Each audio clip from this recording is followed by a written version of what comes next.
812페이지에 보시면은 나시린의 성별 규례가 나옵니다. 나시린의 성별 규례 앞에 5장에 불결한 자의 성별 규례가 나왔죠. 그러니까 아내에 대한 의심의 규례를 통해서 하나님께서 태부터 관리하시겠다는 겁니다. 창세기 3장에 보시면 범죄한 하와에게 하나님께서 태를 닫겠다 그래요? 안 닫겠다 그래요? 너 지금부터 자손 못 낳는다 그런 말 해요? 안 해요? 하나님이? 안 하죠?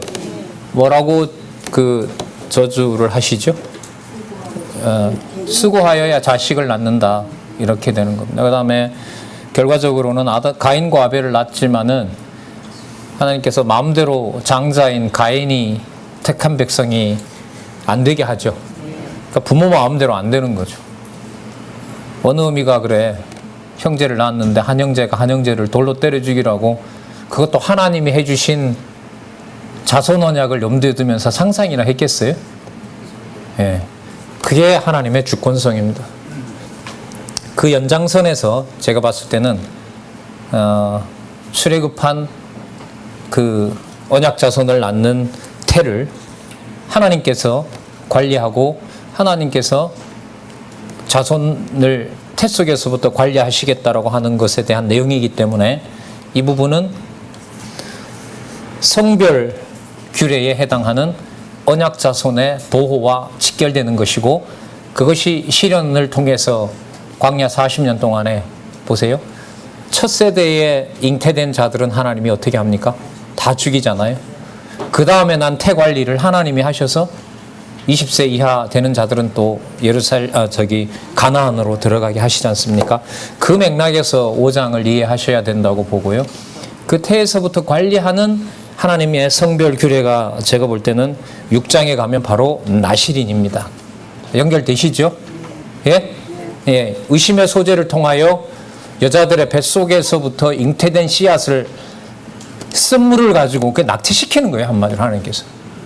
기다리라는 거죠. 마시고. 부장관 같으면 다 쏟아진다는 거 아닙니까?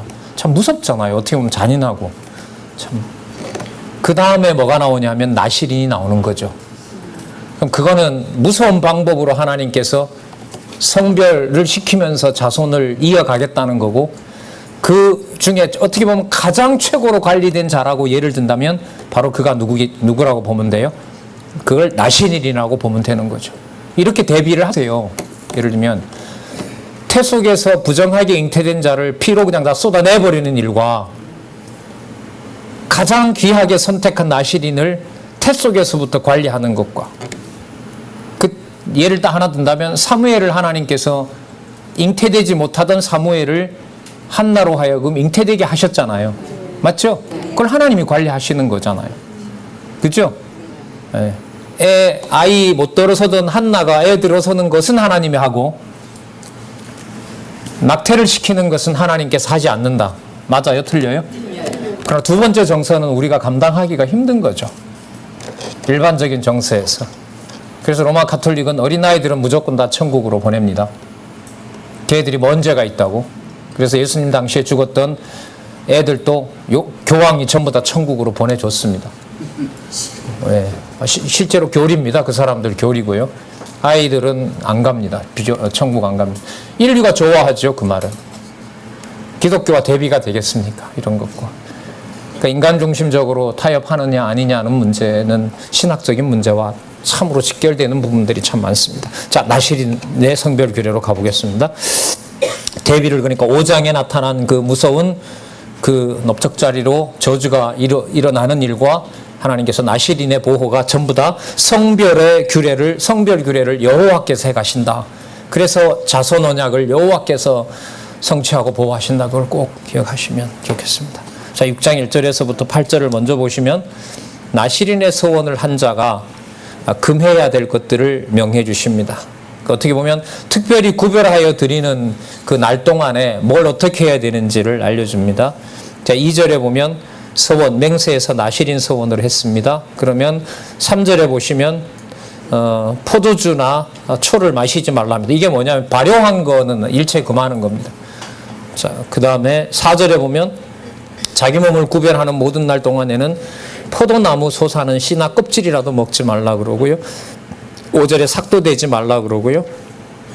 자기 몸을 구별하여 여호와께 드리기까지 머리털을 길게 자라게 하는 거죠. 6절에 보면 시체를 가까이 하지 말라 그러고요. 7절에 보면 형제 자매가 죽었을 때라도 그로 인하여 더럽히지 말라. 그러니까 부모 제사, 이른바 부모 장례를 못 치려는 거죠. 더러워지기 때문에. 이는 자기 몸을 구별하여 하나님께 드리는 표가 그 머리에 있기 때문에 그렇습니다. 자, 8절 자기 몸을 구별하는 모든 날 동안 그는 누구에게 거룩한 자라? 여호와께 거룩한 자라. 그러니까 참 놀라운 얘기를 지금 민수기 시련과 세대 교체로 가기 전에 성별 규례에다가 하나님께서 어떻게 보면 극명하게 보여주죠. 범죄한 태와 순결하게 관리할 태, 그거 내가 다 구분할 거다는 거죠. 내가 관리한다는 겁니다. 여러분, 이것도 이렇게 극단적인 방법으로 버릴 거 버리고 보존할 거 보존한다고 하는데, 교회에 태어나는 신령한 하나님의 자녀는 오죽하겠습니까? 그리스도가 약속하신 성령 세례를 받고 이방인이든 유대이든 사로 태어나는 성도의 그 실체로서 자녀가 얼마나 진짜 중요하냐는 거죠. 그게 여러분 교회와 성도라는 거 잘 아시리라 믿습니다. 그러나 한 번이라도 부정하게 되면 처음부터 무효입니다. 그게 그 다음 내용입니다. 서원자가 한 번이라도 더럽혀졌을 때는 속죄 제사를 드리게 되고요. 속죄하고 지나간 날은 전부 다 무효예요. 그날부터 또 다시 시작해야 돼요. 정해진 기간까지. 자, 나실인의 모든 규약이 사라져버리는 거죠. 11절에 보시면 제사장은 그 하나를 속죄제물로, 예를 들면 어겼을 때의 말인 거죠. 나실인.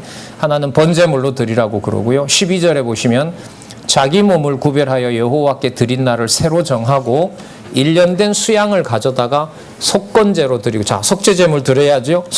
번제물 태워야 되는 거죠. 그 다음에 허물 있는 속건제 드려야 돼요. 자, 자기 몸을 구별할 때에 그 몸을 더럽혔은 즉 지나간 날은 뭐다? 무효다라는 겁니다. 그러니까 인간적으로 하나님께서 그 지난 날의 공로가 있기 때문에 그것 때문에 나실인이 유지되는 게 아닙니다. 그러니까 하나님이 구별해 놓은 그 방법대로 하나님께서 지켜주지 않으면 나실인이라고 하는 것도 아무리 이렇게 관리가 된 백성으로 태어난다 해도 진짜 다 무효로 돌아가는 거죠. 쉬운 예를 하나 들어드릴게요. 교회 설립 누가 하시죠? 성령께서 하시죠. 양육은 누가 하십니까? 성령께서 하시죠. 무장은요? 성령께서 하시죠. 투쟁은요? 성령께서 하시죠. 승리는요? 성령께서 하십니다. 자, 무장하고요. 양육해서 무장하면 투쟁은 내 스스로 할 수 있을까요? 없을까요? 진짜요? 투쟁까지 하면 승리는 보장받는 거 아닐까요? 성령께서 해주셔야 돼요? 그렇다면 나실인이 그 경우라고 보시면 돼요. 아무리 양육 잘 받고 아무리 무장이 된다 하더라도 성령께서 보호하지 않으면, 반대로 말하면요, 성령께서 무장시켰기 때문에 아무리 바깥에서 보더라도 나실인이 흠이 생긴 것처럼 무장한 백성이 진짜 당나라 군대라 그러죠. 오합지졸이 된다 하더라도 하나님이 보실 땐 뭐 하는 과정이에요? 무장시키는 과정이라는 사실을 꼭 염두에 두셨으면 좋겠습니다. 그리스도가 배신당하고 철저하게 버려질 때 마태복음은 제물의 어떤 불쌍함으로 보면 참 처절하게 버려지죠. 예수님이 두 강도한테도 저주를 받으니까요. 세상에 그런 불합리함이 어디 있습니까? 당연히 죽어야 될 강도 놈들한테도 저주를 받아야 되는 거니까요. 그럼 마가복음은 그것이 아버지께로 높아지는 과정이라고 얘기를 하고 있고요. 누가복음은 그리스도의 하늘나라의 주인으로서 대속 사역을 하고 계신 거라고 그러고요. 요한복음은 신성으로 돌아가는, 이미 몸은 여기 있지만 하늘에 속한 하나님이라는 사실을 증거하는 내용이 그리스도의 죽으심의 내용입니다. 처참하게 십자가에 달린 현장이라고요. 그 현장을 슬프게 보는 것도 답이 아니고요. 야, 우리와는 진짜 다른 분이다라고 인간적으로 위대하게 보는 것도 답이 아닌 겁니다. 극과 극을 통해서 하나님은 당신의 언약을 이루어 가시는 거죠. 태 속에 있는 부정하게 잉태된 태를 하나님이 쏟아버리게 하시는가 하면 태에서부터 정한 나실인이 크게도 하시지만 그 나실인이 자기 능력대로 클 수 없다라는 것을 규례를 정함으로 해서 하나님이 언약 자손을 하나님의 방법으로 하나님의 목적을 위하여 관리하는 거죠. 나중에 나실을 잘 하시는 사람 삼손 아닙니까? 그죠? 예, 삼손 같은 경우에 나실인으로 태어났지만 나실인의 규약을 어기죠. 그러나 그 나실인을 약속한 대로 태속에서 택정한 나실인으로 나실인의 역할을 마지막에 블레셋을 수천 명을 본인이 살았을 때 죽인 자보다 더 많이 죽이는 사건으로 사사 역할을 마무리하게 하는 거죠. 하나님이 그걸 모르실 리가 없고요. 그 대표적인 나실인을 얘기할 때 우리는 사무엘이나 삼손을 얘기하는 것으로 보면 하나님께서 택정한 그 특별히 택한 백성을 하나님이 관리하신다는 사실을 우리가 여기서 볼 수 있습니다. 자, 그 과정을 지금 계속해서 얘기하는 거예요. 6장 13절부터 21절은 구별한 날이 차게 되면 나실인이 여호와께 예물로 제사를 드릴 규례를 명해 주세요. 그 날이 있어요. 13절에 보면 나실인의 법은 이러하니라. 자기 몸을 구별한 날이 차면 그 사람을 어디로? 회막문으로 다시 데려갑니다. 그러면 14절에 보세요. 자, 14절에 번제물 드려야 되고요. 그 다음에 속죄제물 드리고요. 잘 보세요. 화목제물 나오죠. 맞죠? 예, 화목제물 14절 끝에 보면 나오는데 화목제물을 받아주셔야 하나님께서 다시 나실인으로 회복해 주는 겁니다. 자, 어떻게 보면 삼손 같은 경우에는 마지막 화목제물을 자기가 제물되면서 하나님과 약속을 이루어가게 된 거죠. 하나님, 한 번만 더 나실인으로서 제 택한 몫이 있다면 하나님 허락해 주십시오. 그래서 두 기둥 사이에 묶었고 기둥을 통하여 자기도 죽으면서 이스라엘 백성들을 살려낸 화목의 결과가 소생시킨 걸로 갔다고 할 수가 있겠죠. 18절에 보면 자기 몸을 구별한 나실인 이렇게 나오고요. 19절에 자기 몸을 구별한 나실인이 계속해서 나옵니다. 20절 볼게요. 여호와 앞에 요제를 흔들 것이며 그것은 흔든 가슴과 든 넓적다리는 성물이라 다 제사장에게 돌릴 것이니라. 그 후에는 나실인이 포도주를 마실 수 있느니라. 여기 마실 수 있네요. 성물을 드린 다음에는 이는 곧 서원한 나실인이 자기 몸을 구별한 일로 인하여 여호와께 예물을 드림과 행할 법이며 이 외에도 힘이 미치는 대로 하려니와 그 서원한 대로 자기 몸을 구별하는 법을 따라서 할 것이니라. 자, 여기 보시면 나실인이 구별한 날이 차게 되면 그 날 서원한 날이 지나가게 되면 그때는 뭐 하는 거죠? 일반 백성들과 마찬가지로 독주를 마실 수 있게 된 거죠. 그러니까 언제부터 언제까지 여호와를 어떻게 섬긴다라는 것을 나실인이 서원을 하게 돼요. 그걸 하나님이 미리 준비하고 있는 거죠. 애가 태어났는데 친구들하고 어울려 놀 생각 안 하고 아버지 저 결혼할 때까지는 그 역할을 할래요. 근데 제사장한테 물으니까 나실인이라는 거예요.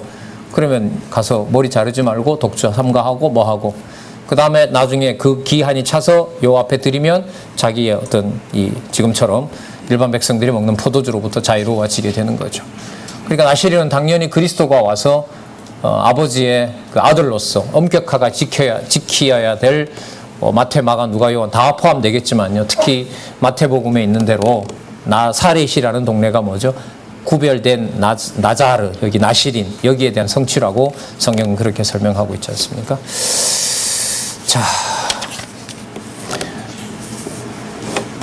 6장 22절부터 27절에 보면 여호와께서 이스라엘 자손에게 대한 그 복을 명하는데요. 놀라운 말씀입니다. 그럼 지금까지 왜 이렇게 숫자 헤아렸고 5장, 6장에서 성별 규례를 얘기를 했느냐?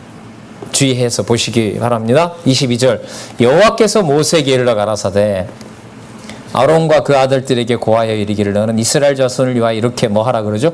축복하여 이르되 여호와는 내게 복을 주시고 너를 지키시기를 원하며 자, 복, 지키심, 보호죠?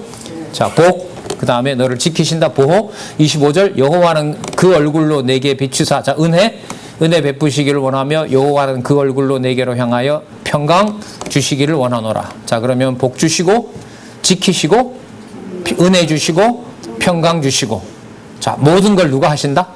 여호와께서. 그러니까 여러분들 복을 주어서 평강을 주는 과정은 언약 자손을 번성하게 한 다음에 언약 자손이 성별 규례를 통하여 하나님 앞에서 평강을 누리게 하는 거죠. 그럼 이건 복음이 다 들어오는 거예요. 다 들어오게 되는 거죠. 27절 그들은 이같이 누구 이름으로? 내 이름으로 이스라엘 자손에게 뭐 한다 그래요? 축복할지니 내가 그들에게 뭘 주리라? 복을 주리라. 여러분 중간에 지금 정리되어 있는 아주 중요한 말씀입니다. 6장 22절부터 27절까지 맥락과 연관해서 여러분 잘 살펴보시기 바랍니다. 그러니까 아까 우리 그 5장에서 살펴본 것처럼 여자에게 약속되어 있는 내용은 이런 거겠죠. 범죄한 그 예를 들면 씨를 낳는 것보다는 범죄한 씨를 하나님께서 지워주는 게 글쎄요. 더 낫다고 해야 되나요? 더 좋다고 해야 되나요? 하나님의 관리 방법으로 보면 그게 더 성별하기에 마땅한 거고 백성들로부터 손가락질을 받는다 하더라도 그게 그 여인이 여호와 앞에서 성결하게 되는 과정이라면 백성들로부터 손가락질을 받는 그 과정이 큰 틀에서 보면 무슨 규례가 되는 거죠? 성별해 가는 규례가 되는 거죠. 이런 문제를 어떻게 인간적으로 접근을 하겠어요? 어떻게 해석을 할 거며. 예. 그 다음에 지금 읽었던 6장 22절에서부터 27절을 보면 큰 틀에서 여호와께서는 언약 자손에게 뭐 주시고 복 주시고 보호하시고 은혜 주시고 그 다음에 평강 주시기를 원한다. 여러분 나중에 로마서부터 요한계시록까지 모든 서두의 말미에서 뭐라고 그러죠? 하늘로부터 오는 은혜와 긍휼과 평강이 너희들에게 임할지어다. 그거 구약 다 이루어진 거예요. 누구에게 약속했던? 오합지졸과 같은 이스라엘 백성들을 군대로 삼으시고 성별된 군사로 삼아서 하나님의 복과 은혜와 평강의 당사자로 만들어준 일을 이방인이 함께하는 에베소 교회와 같은 그 진짜 우상단지인 그런 교회들, 잘났다고 하는 골로새 교인들, 적그리스도가 침투해 있는 에베소 교회, 그 모든 교회, 아시아 7교회의 그 교회들에 대해서 사도 바울은 약속되어 있는 은혜와 긍휼과 평강을 약속하는 거죠. 그냥 그게 인사말이 아닌 거예요. 특히 고린도후서 13장 13절에 보통 축도로 쓰잖아요. 주 예수 그리스도의 은혜와 하나님의 사랑과 성령의 교통하심이 너희 무리와 함께 있을지어다 라고 하는 그런 구절들은 사도 바울이 만들어낸 말이 아니라 언약 자손에게 이미 하나님께서 뭐 하신 내용이다? 복 주신 내용이다. 그래서 6장 22절에서부터 27절에 예루살렘에서부터 시작해서 모든 이방 교회들에게 약속되어 있는 축복이다라고 메모를 하시면 자 이렇게 잡으면 되겠죠? 에베소서 1장에 가면 창세전에 준 무슨 복? 신령한 복 기억나시죠? 그 신령한 복의 기초를 두고 서신서에 보면 계시록도 그렇지만 뭘 빌은 거죠? 은혜와 그렇죠. 복과 은혜와 평강과 긍휼을 약속하는 내용이 구체적으로 신약에서 잡아라 그러면 엄격한 성별 규례 속에 6장 22절에서부터 27절에 약속한 내용들을 이루신 것이다라고 봐도 틀리지는 않습니다. 자, 그 다음에요. 이렇게 복을 받는 백성들이 여러분 이제 이 어려운 과정을 통과해서 어디로 가게 되죠? 장막을 건립하고 단에 있는 봉헌 예물을 드리게 하고 이제 레위 지파가 뭘 해야 될지 분배받는 내용이 여러분 7장, 8장, 9장입니다. 자, 그래서 7장 내용 한번 보세요. 회막에 예물을 드리죠. 여러분 우리가 보지 않았지만 예물은 무슨 죄로부터 시작해서 무슨 죄로 끝날까요?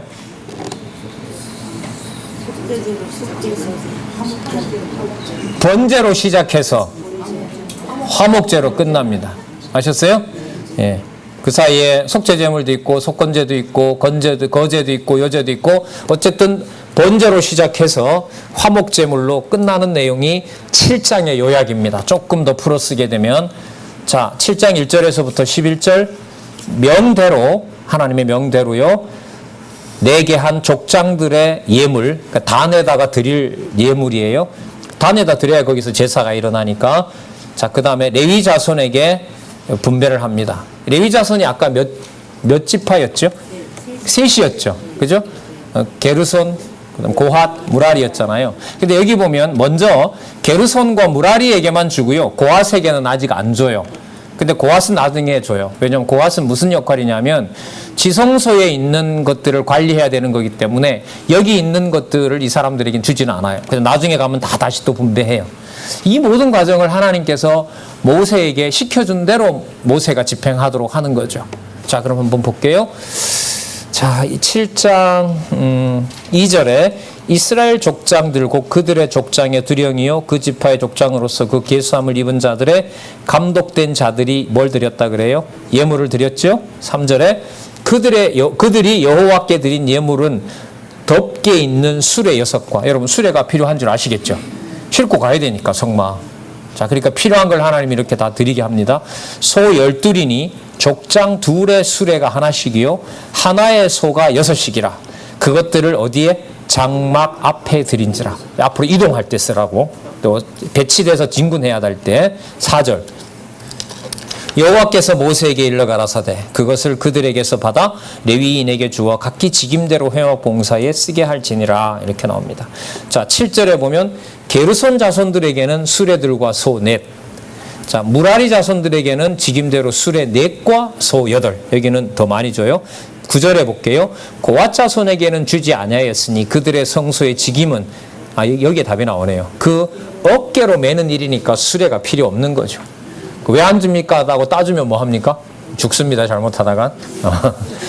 자기가 자기 지금 알게 되는 게 여러분들 잘 생각해 보세요. 은사가 뭘까? 이런 거구나. 태 속에서부터 누가 정해놨다고요? 여호와께서 정해놓고 있는 거죠. 사도 바울이 갈라디아에서 그러잖아요. 태로부터 택정하신 여호와께서 나를 하나님의 군사로 삼으셨다라는 말씀을 결국 하게 하잖아요. 다 이런 근거를 두고 있는 거죠. 자, 11절 여호와께서 모세에게 이르시기를 족장들은 하루 한 사람씩 단에 봉헌 예물을 드릴지라. 자, 그래서 이제부터 12명 12일에 걸쳐서 족장들이 여러분들 예물을 드리는 내용이 나타납니다.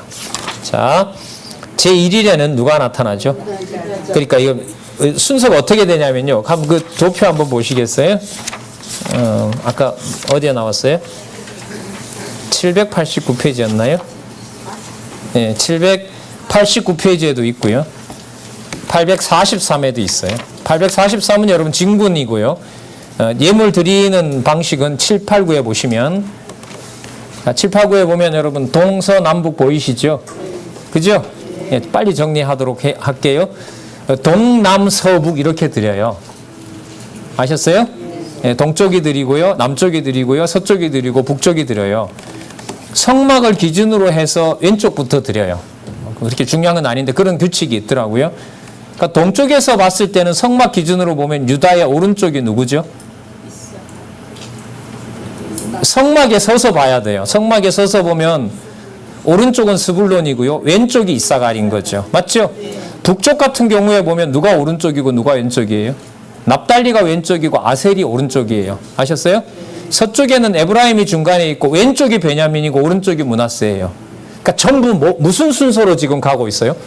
성막에서 보는 입장인 거예요. 그러니까 내가 성막을 보는 게 아니라 성막이 나를 보고 있는 거예요. 그러니까 하나님이 나를 보고 있는 경우에 내 순서대로 드리는 거예요. 그 순서로 되어 있어요. 이게 동, 남, 서, 북 이렇게 되어 있어요.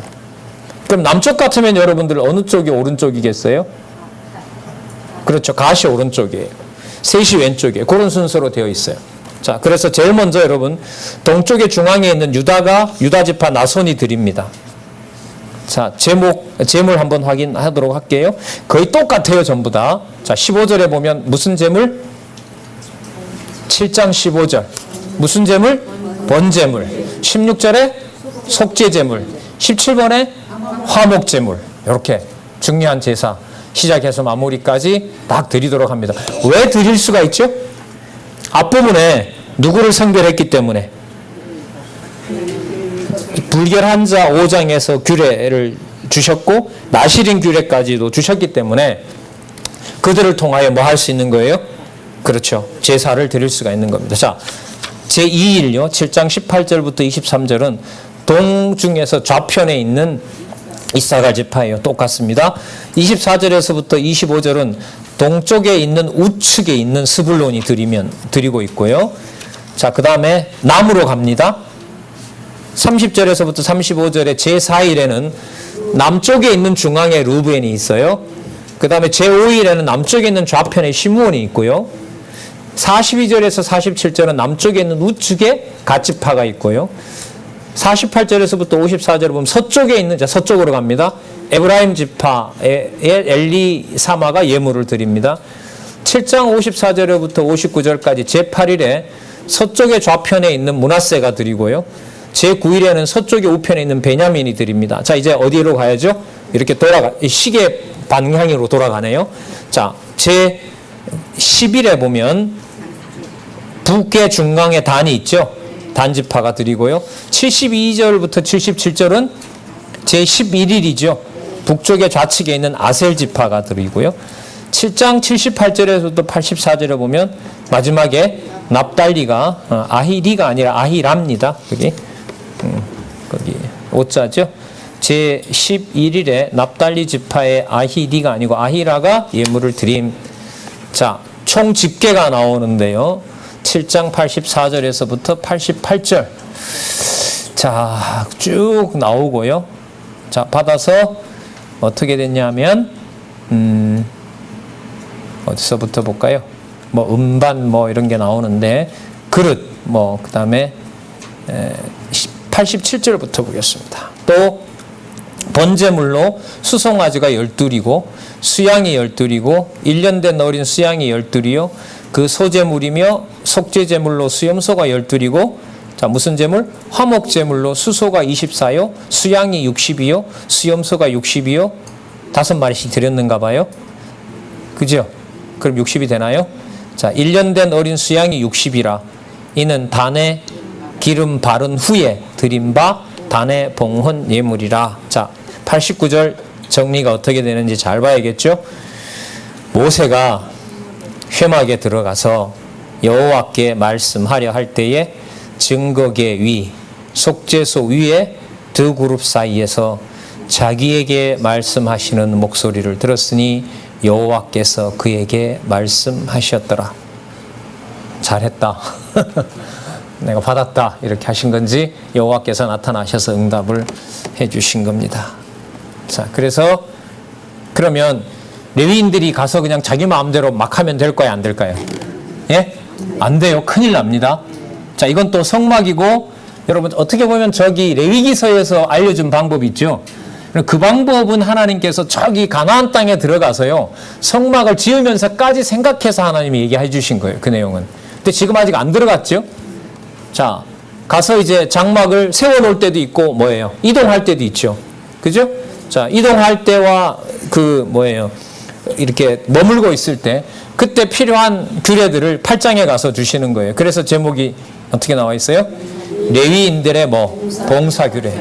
예, 아까 레위인이 전체 몇 명이라 그랬었죠? 한 2만 명 된다 그랬나요? 그 사람들이 일사불란하게 움직이도록 하나님께서 8장에다가 얘기를 하는 거죠. 자, 그러니까 아까 보세요. 7장에 회막 예물 백성들이 드리려고 해요. 맞죠? 자, 그걸 마음대로 드리면 안 돼요.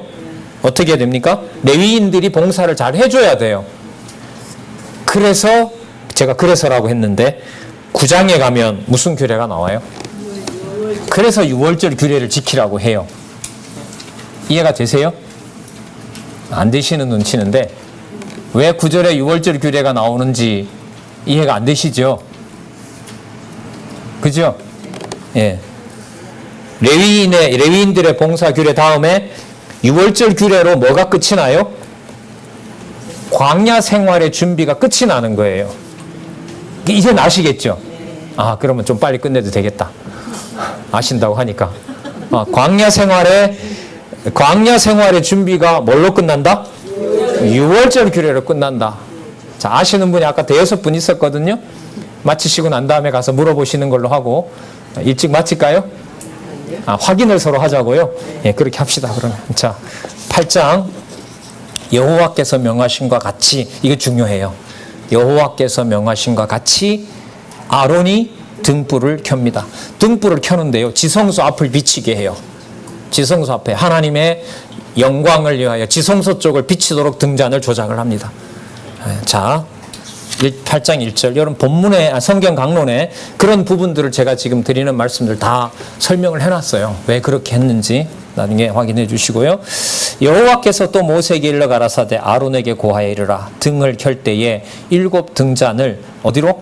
등대 앞으로 비치게 할지니라. 그러면 거기에 있는 그 외에 이렇게 꽃 모양이 있거든요. 그 꽃 모양이 이제 반짝반짝하게 되는 거죠. 그게 저쪽 지성소에 있는 어작계 쪽으로 비치게 되어 있는 겁니다. 자, 그리고 레위인은 백성들이 안수하게 하고 아론이 번제와 요제를 정결케 하며, 여기 재밌는 내용이 나와요.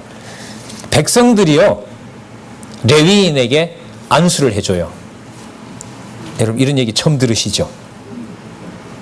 아셨어요? 저만 몰랐네요. 죄송하네요. 10절 볼까요? 레위인을 여호와 앞에 나오게 하고 이스라엘 자손으로 그들에게 뭐하게 해요? 안수케 한 후에 제사장 지파가 맞다는 것을 확인해 주는 거죠. 왜요? 이스라엘 백성들도 거룩한 백성이니까. 이게 나중에 여러분 자손 언약과 왕의 직임과 제사장 직임이 누구에게로 합쳐지게 돼요? 메시아에게로 하나로 합쳐지게 되는 것과 연관이 돼요.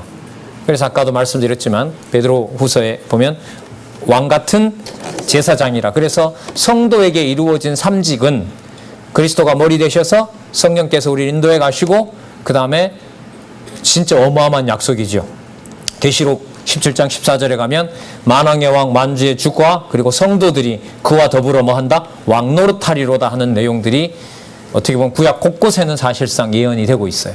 특히 이제 선지서에 가면 이방 백성들, 이방 왕들을 하나님이 등장을 시키면서 앞으로 이루어질 실체적인 언약은 유대인들의 방식과는 다르게 이루어진다는 놀라운 성취가 이루어지고 있는 겁니다. 그러니까 신명기와 여러분들 그 레위기, 민수기, 신명기의 내용은 굉장히 중요합니다. 왜 중요하냐면 앞으로 그 열왕기뿐만 아니라 역대기, 에스라, 느헤미야까지를 갈 때 그 원천이 사실상 레위기, 민수기, 신명기가 돼요.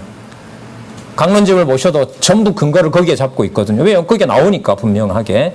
자, 그 흐름 속에 지금 이 민수기 9장까지 가는 이 광야 생활의 준비가 규례로 마치는 것에 유의를 하셔야 될 것 같습니다. 자, 볼까요?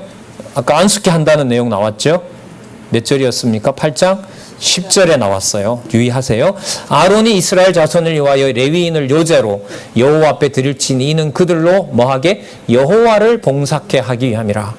자, 레위인으로 수송아지들의 머리를 안수케 하고 내가 그 하나는 속죄제물로 하나는 번제물로 여호와께 드려 레위인을 속죄하고 레위인을 아론과 그 아들들 앞에 세워 여호와께 뭐로? 요제로 드릴지라. 여러분, 이걸 지금 누구에게 얘기한 거예요? 모세에게. 재밌는 사실은 모세가 백성들과 더불어 레위인에게 안수하는 거예요. 어떻게 보면요, 당신들이 우리 죄를 사해 줄 만한 분이다.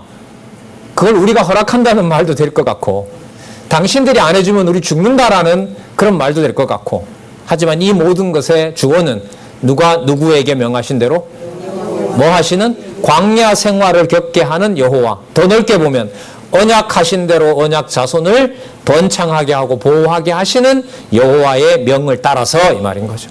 따라서 자, 쭉 내려오면 모세와 백성들이 제사장 지파에게 안수하여 성별케 하는 일을 하나님께서 하게 하셨더라. 이렇게 정리를 해도 되죠. 이런 부분은 참 한 부분 딱 이렇게 나오는데 아주 좀 관심을 많이 좀 끄는 것 같아요. 나중에 이제 히브리서에서 영원한 제사로 그리스도가 이루실 것에 대한 내용을 이미 여기서도 예언을 하고 있습니다. 자, 8장 14절에부터 19절에 보시면 레위인을 구별해야 하는 이유를 설명해 줍니다. 왜냐하면 아까 여러분들 레위인들 같은 경우에 초태생들을 다 어떻게 했어요? 다 이렇게 속죄해 주는 거라고 얘기했죠. 이렇게 매칭 다 시켰잖아요. 숫자를. 자, 지금 여기서 얘기를 하고 있어요. 14절. 너는 이같이 이스라엘 자손 중에서 레위인을 구별하라. 자, 그러면 왜냐하면 그들이 내게 속할 것이라. 내가 그들을 정결케 하여 요제로 드린 후에 그들이 회막에 들어가서 봉사할 것이니라. 16절. 그들은 잘 보세요. 이스라엘 자손 중에서 내게 온전히 드림받은 자니라. 이스라엘 자손 중 1절 초태생 곧 모든 처음 난 자는 난 자의 대신으로 내가 누구를 취한다? 레위인을 취한다는 거죠. 그럼 레위인을 취하지 않게 되면, 레위인을 안 받겠다 이 말이 되면 누구를 버리는 것과 똑같아요? 그렇죠. 자손 언약을 파괴하는 것과 똑같은 거죠. 그러면 이런 면에서 보면 아까 모세와 백성들이 안수했다는 말은 쉽게 말하면 살려주세요라는 거죠. 당신들이 당신 역할 못하면 우리는 뭐 된다? 다 죽는다. 다 죽는다. 절실하고 여러분 진짜 귀한 사역을 어떻게 보면 부탁을 하고 있는 거죠. 이 사람들에게. 그러니까 서로 생각나게 하는 거예요. 서로 생각나게. 자, 하나님이 분명히 명시 안 해요. 17절 이스라엘 자손 중에 처음 난 것은 사람이든지 짐승이든지 다 내게 속하였음은 내가 애굽으로 돌아갑니다. 애굽 땅에서 그 모든 처음 난 자를 치던 날에 내가 그들을 내게 구별하였음이라. 아유 뭐 너무 분명하네요. 번역 이런 번역들은 진짜 너무 귀하게 잘 해놓은 거야. 내가 그들을 내게 구별하였습니다. 18절 이러므로 내가 이스라엘 자손 중 모든 처음 난 자의 대신으로 누구를 취한다? 여러분 히브리서에 가면 답 나오는 거죠. 이 영원한 제사를 그리스도가 드리셨다는 거죠. 자, 레위인을 취하였느니라. 자, 다음 20절부터 22절 가면 여호와의 명하신 것을 온 회중이 레위인에게 명합니다. 자, 여호와께서 이것도 그렇게 알리라고 하는데요. 20절 모세와 아론과 이스라엘 자손의 온 회중이 여호와께서 레위인에게 대하여 모세에게 명하신 것을 주어 너무나 명시가 잘 되어 있습니다. 자, 레위인에게 행하였고 자, 이스라엘 백성들도 그렇게 행했어요. 21절 레위인이 이에 죄에서 스스로 깨끗게 하고 그 옷을 빨매 아론이 그들을 여호와 앞에 요제로 드리고 그가 또 그들을 위하여 속죄하여 정결케 한 후에 레위인이 회막에 들어가서 아론과 그 아들의 앞에서 봉사하니라. 그다음 보세요. 여호와께서 레위인의 일에 대하여 모세에게 명하신 것을 쫓아 그와 같이 그들에게 행하였더라. 주어가 누구고 동사가 뭐예요? 여호와께서 그들에게 행하였더라. 자, 아까 6장 몇 절이었었죠? 6장 22절에서부터 중간에 결론 한번 내렸죠.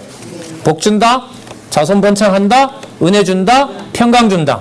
그 다음 8장에 오면 여호와께서 백성들과 모세로 하여금 위임하게 해서 그들이 성별시켜 줄 것이다.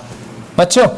자, 그 다음에 8장 23절에서부터 26절 레위인으로 그러면 누가 일을 하느냐? 몇 살부터 몇 살까지 하느냐? 24절에 보면 25세 이상으로 회막에 들어가서 봉사하여 일할 것이요 50세부터는 그 일을 쉬어 봉사하지 아니할 것이나 그 형제와 함께 회막에서 모시는 직무를 지킬 것이요 일하지 아니할 것이라. 너는 레위인의 직무에 대하여 이같이 말씀하고 있습니다. 그러면 5장에서 불결한 자 성별했고요. 그 다음에 불결한 자를 성별한 다음에 가장 깨끗한 나실인을 하나님께서 구별했고요.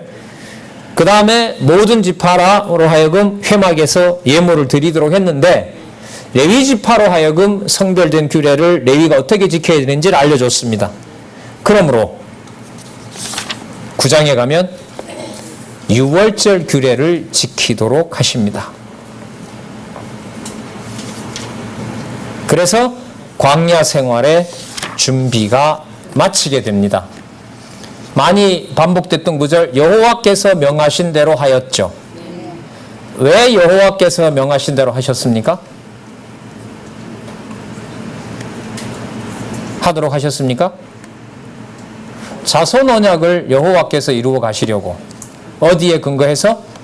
신의 선 언약에 근거해서. 그럼 신의 선 언약을 여호와가 세웠고 수행하는 것은 이스라엘 백성들이 하죠.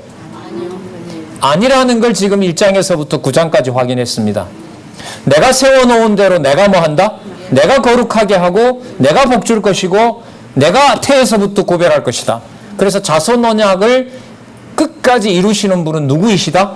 여호와시다. 그걸 지금 8장까지 확인한 겁니다. 그러므로 유월절을 지켜라 라고 합니다. 왜냐하면 유월절은 자 하나씩 짚어볼게요. 유월절 사건의 가장 첫 번째 사건이 무슨 의미가 있죠? 유월절이 무슨 사건입니까?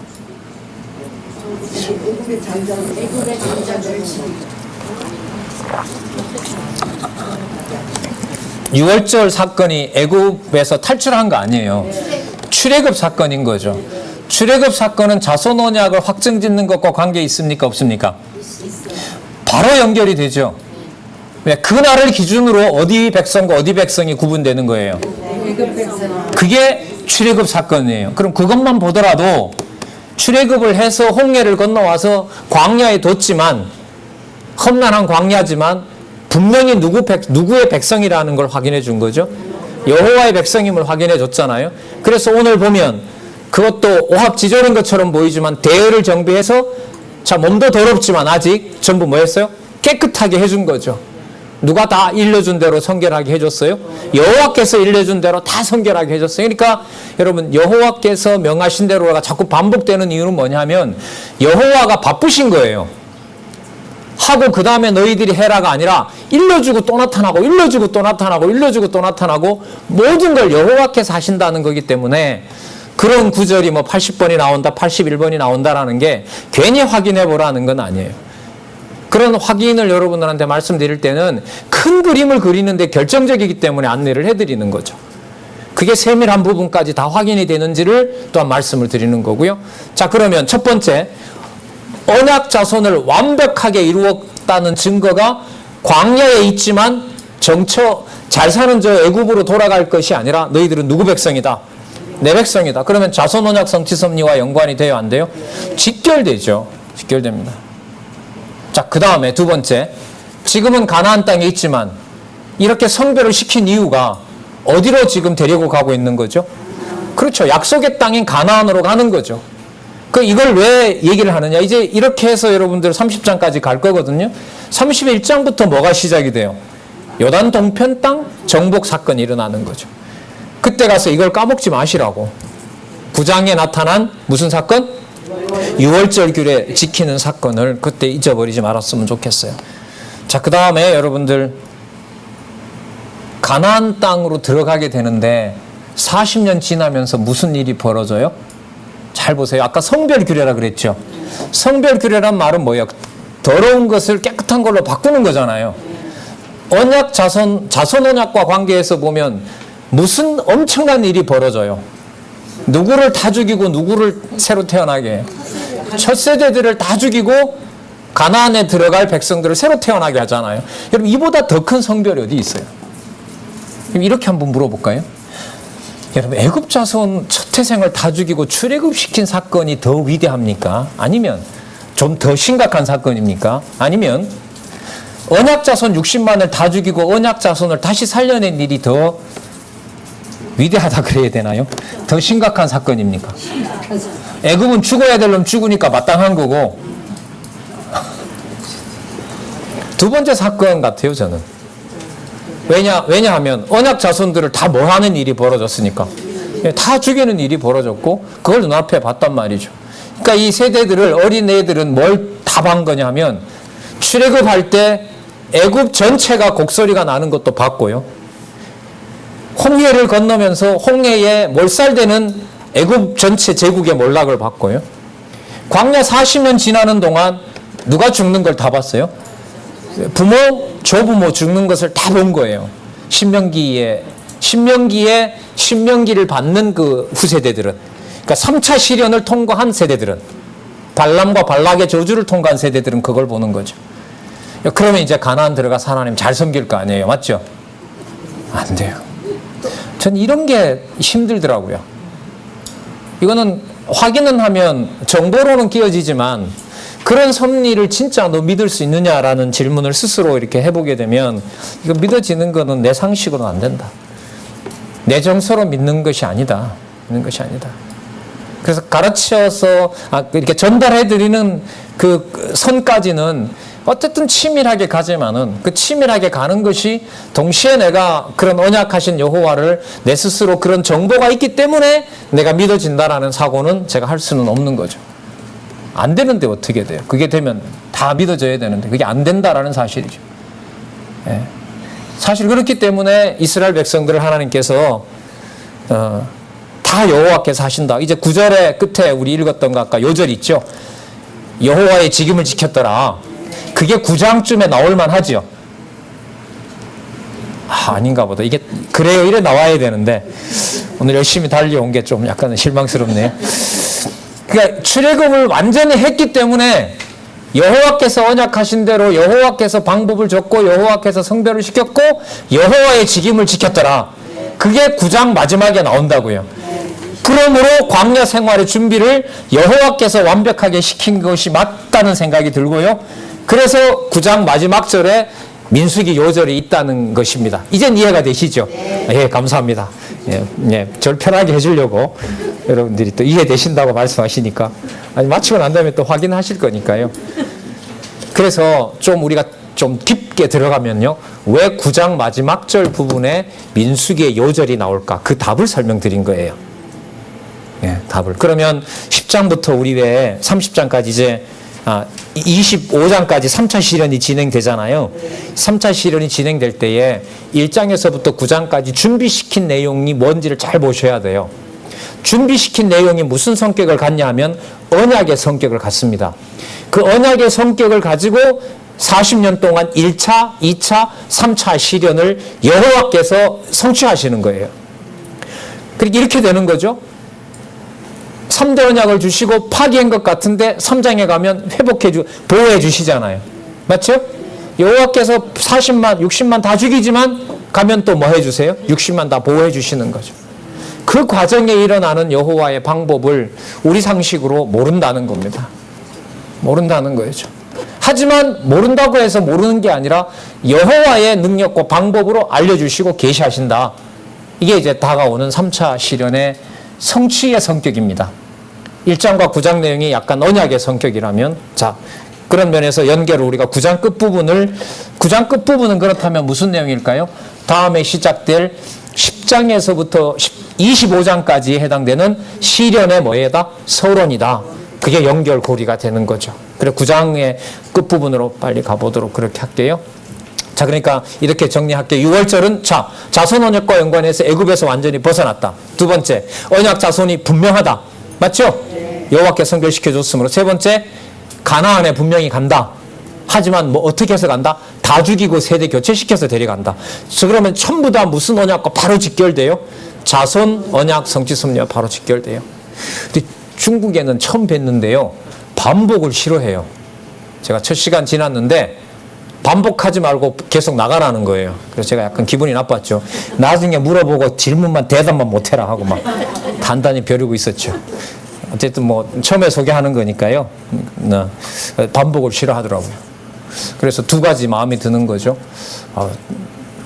한국은 좋아하는데 반복을. 근데 그분들 같은 경우에 좀 문화가 좀 이렇게 다른 것 같아요.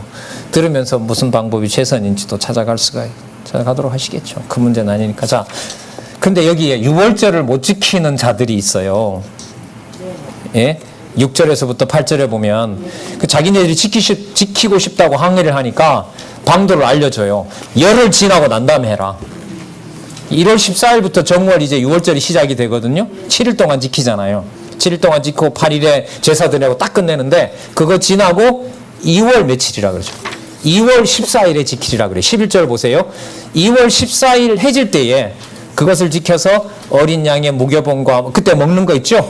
12절 중요하죠. 아침까지 그것을 조금도 남겨두지 말고 그 뼈를 하나도 꺾지 말아서 6월절 모든 규례대로 지킬 것이다. 자, 6월절 규례 뼈 꺾으면 안 된다는 거.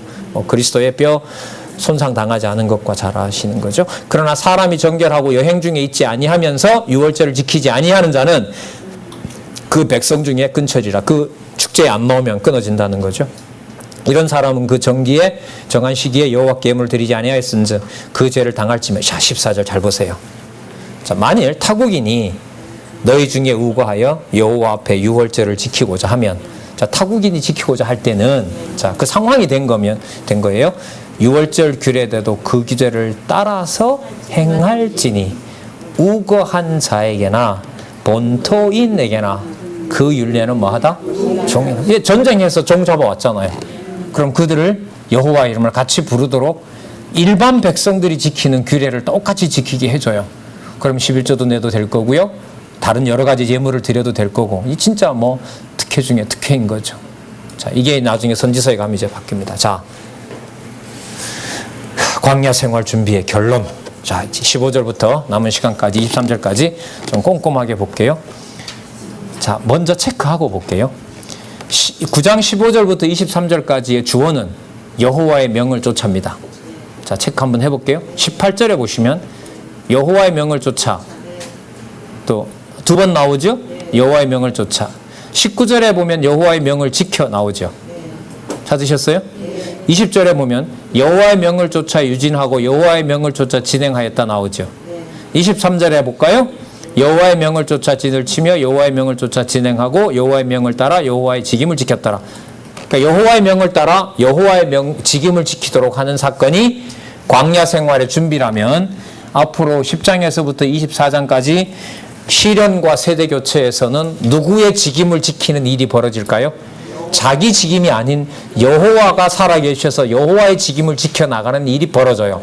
그래서 인간적으로 보면 반역이 일어나게 되고 불신하게 되고 니만 왜 하느냐, 나도 값 좀 하자.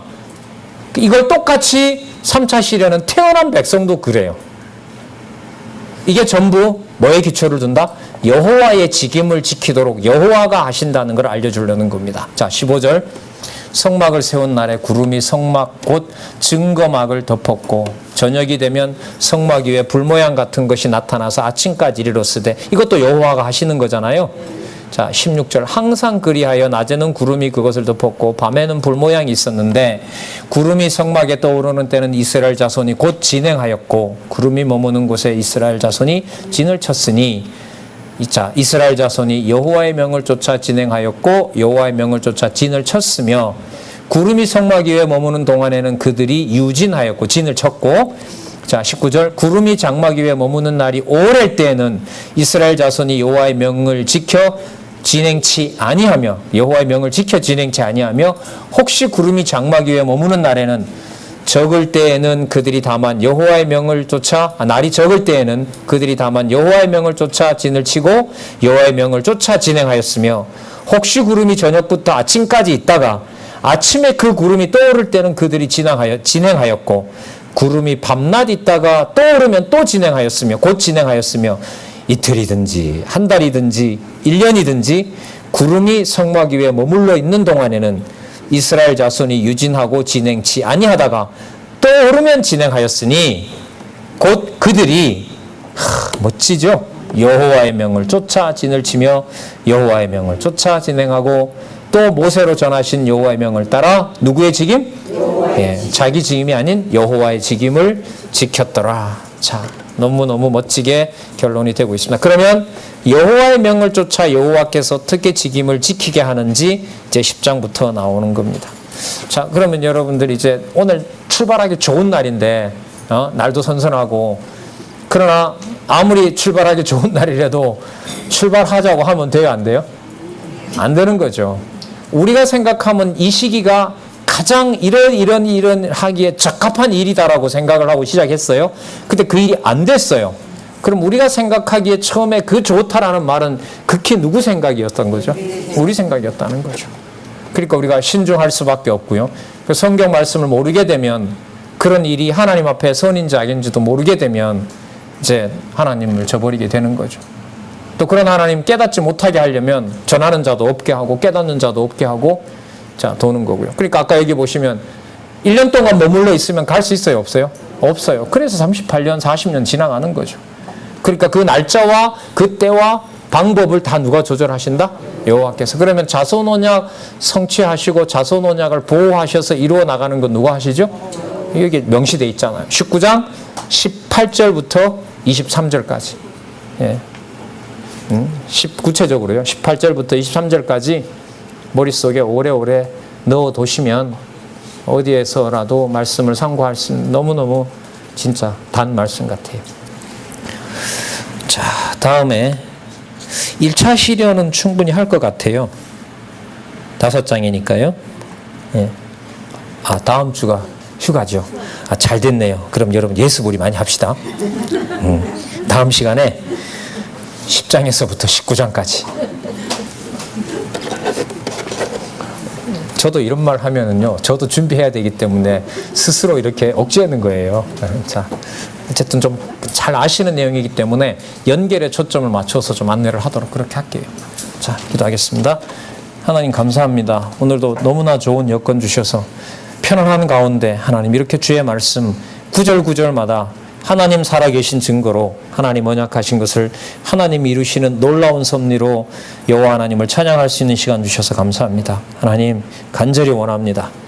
각 곳에서 처한 대로 여호와의 직임을 지키며 여호와의 자녀로서 그 사명들을 각자 감당하는 귀한 성도들, 귀한 진리의 동력자들 될 수 있도록, 선업의 동력자들 될 수 있도록 성령 하나님 우리를 지켜주시고 인도해 주시기를 예수님의 이름으로 기도드렸습니다.